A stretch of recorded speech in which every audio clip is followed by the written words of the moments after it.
الحمد لله الذي خلق النور من النور وأنزل النور على الطور في كتاب مسطور في رق منشور بقدر مقدور على نبي محبور.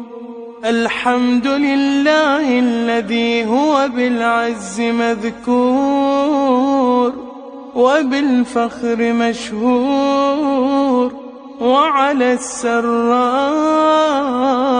والضراء مشكور. وصلى الله على سيدنا محمد وآله الطاهرين.